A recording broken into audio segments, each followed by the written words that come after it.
ಹೊಸ ಸರ್ಕಾರ ಹೊಸ ಸವಾಲು, ಖಾತೆ ಹಂಚಿಕೆಯ ಸರ್ಕಸ್. ಹೌದು, ಡಿಕೆ ಶಿವಕುಮಾರ್ ಸರ್ಕಾರದಲ್ಲಿ ಈಗ ಯಾರಿಗೆ ಯಾವ ಖಾತೆ ಅನ್ನುವಂತಹ ಪ್ರಶ್ನೆ.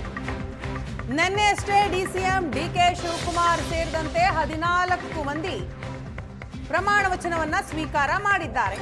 ಈಗ ಖಾತೆ ಹಂಚಿಕೆಯ ಟೆನ್ಷನ್.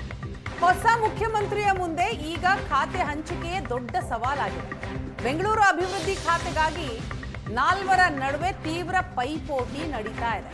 ಬೆಂಗಳೂರು ಅಭಿವೃದ್ಧಿ ಖಾತೆ ರಾಮಲಿಂಗಾರೆಡ್ಡಿಗೆ ಬಿಟ್ಟುಕೊಡ್ತಾರಾ ಡಿಕೆ? ಯಾಕಂತಂದ್ರೆ ಕಳೆದ ಬಾರಿ ಸಿದ್ದರಾಮಯ್ಯನವರ ಸರ್ಕಾರ ಅಸ್ತಿತ್ವಕ್ಕೆ ಬಂದಂತಹ ಸಂದರ್ಭದಲ್ಲಿ ರಾಮಲಿಂಗಾರೆಡ್ಡಿ ಅವರು ಅಸಮಾಧಾನಗೊಂಡಿದ್ರು ತಮಗೆ ಸಿಕ್ಕಂತಹ ಖಾತೆಯ ಬಗ್ಗೆ.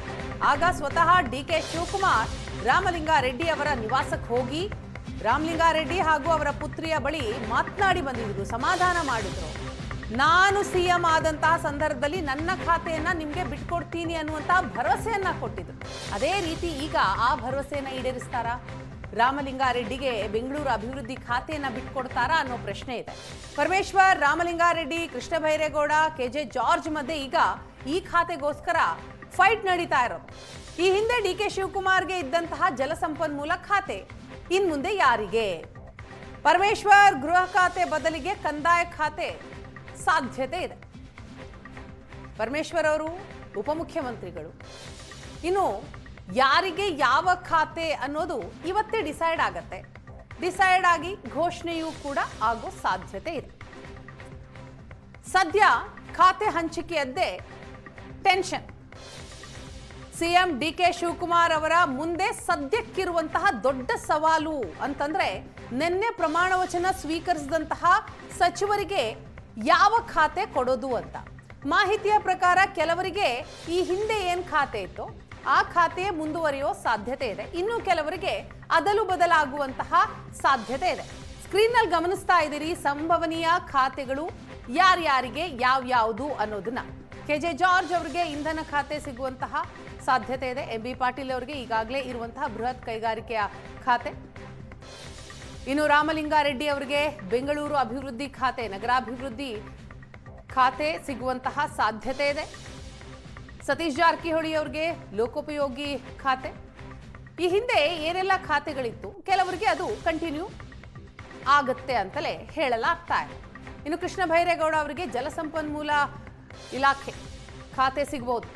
ಇನ್ನು ಪ್ರಿಯಾಂಕ್ ಖರ್ಗೆ ಅವರು ಈ ಹಿಂದೆ ಪರಮೇಶ್ವರ್ ಅವರ ಬಳಿ ಇದ್ದಂತಹ ಗೃಹ ಖಾತೆ, ಆ ಖಾತೆ ಸಿಗುವಂತಹ ಸಾಧ್ಯತೆ ಇದೆ. ಇನ್ನು ಯುಟಿ ಖಾದರ್, ಮುಸ್ಲಿಂ ಸಮುದಾಯವನ್ನು ಪ್ರತಿನಿಧಿಸುವಂತಹ ಯುಟಿ ಖಾದರ್ ಅವರಿಗೆ ಕಳೆದ ಸರ್ತಿಯೂ ಕೂಡ ಅವರು ಆರೋಗ್ಯ ಸಚಿವರಾಗಿ ಕಾರ್ಯವನ್ನ ನಿರ್ವಹಿಸಿದ್ರು.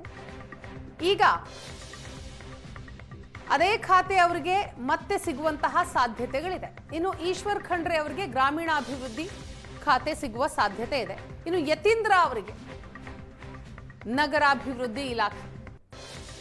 ಸಂಭವನೀಯ ಖಾತೆ ಭೈರತಿ ಸುರೇಶ್ ಅವರಿಗೆ ಸಾರಿಗೆ ಇಲಾಖೆ ಸಿಗುವಂತಹ ಸಾಧ್ಯತೆ ಇದೆ. ರಾಮಲಿಂಗಾರೆಡ್ಡಿ ಅವರ ಬಳಿ ಇದ್ದಂತಹ ಖಾತೆ ಇದು. ಇನ್ನು ಶರಣಪ್ರಕಾಶ್ ಪಾಟೀಲ್ ಅವರಿಗೆ ವೈದ್ಯಕೀಯ ಶಿಕ್ಷಣ ಖಾತೆ ಇಲಾಖೆ ಸಿಗುವಂತಹ, ಆ ಜವಾಬ್ದಾರಿ ಸಿಗುವಂತಹ ಸಾಧ್ಯತೆ ಇದೆ ಅಂತ ಹೇಳಲಾಗ್ತಾ ಇದೆ. ಯಾರ್ಯಾರಿಗೆ ಅಧಿಕಾರ ಮತ್ತು ಸ್ಥಾನಮಾನ ಬೇಕು? ಡಿಕೆಶಿ ಹಿಂದೆ ಹೋಗಿ ಪಕ್ಷವನ್ನ ಸದೃಢವಾಗಿ ಬೆಳೆಸಬೇಕು ಅನ್ನೋರು ನನ್ನ ಜೊತೆಗೆ ಬನ್ನಿ. ಕೆಪಿಸಿಸಿ ಅಧ್ಯಕ್ಷರಾದ ಬಳಿಕ ಬಿಕೆ ಹರಿಪ್ರಸಾದ್ ಅವರ ಖಡಕ್ ಮಾತಿದು. ಪಕ್ಷವನ್ನ ಸದೃಢವಾಗಿ ಬೆಳೆಸಬೇಕು ಅನ್ನೋರು ನನ್ನ ಜೊತೆಗೆ ಬನ್ನಿ ಅಂತ ಖಡಕ್ಕಾಗಿಯೇ ಮಾತನಾಡಿದ್ದಾರೆ ಹರಿಪ್ರಸಾದ್. ರಾಹುಲ್ ಗಾಂಧಿ ಮಾಡ್ತಿರುವಂತಹ ಹೋರಾಟಕ್ಕೆ ನಾವು ಶಕ್ತಿ ತುಂಬಬೇಕು. ಸಂಘಟನೆ, ಸರ್ಕಾರ ಹಂಚಿಕೊಂಡು ನಾವು ಮುಂದೆ ಹೋಗೋಣ. ಪವಿತ್ರವಾದ ಸಂಘಟನೆಯನ್ನ ಮುಂದೆ ತೆಗೆದುಕೊಂಡು ಹೋಗ್ತೇವೆ ಅಂತ ಬಿಕೆ ಹರಿಪ್ರಸಾದ್ ಅವರು ಮಾತನಾಡಿದ್ದಾರೆ.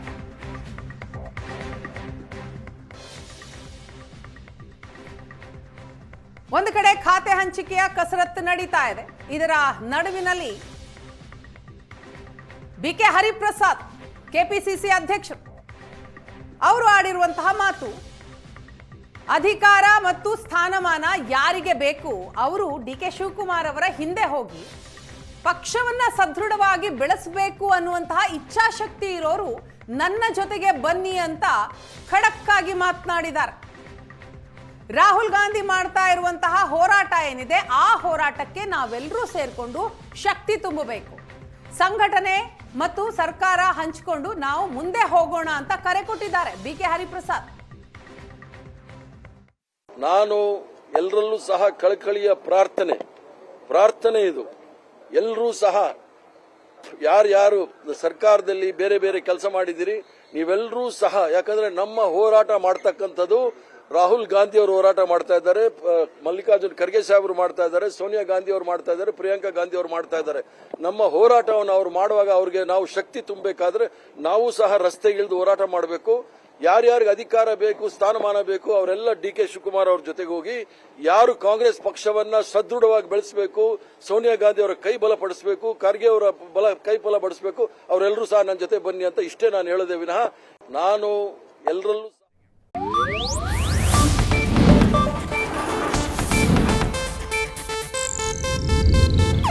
ಇದು ಏಷ್ಯಾನೆಟ್ ನ್ಯೂಸ್ ನೆಟ್ವರ್ಕ್ ಪ್ರಸ್ತುತಿ.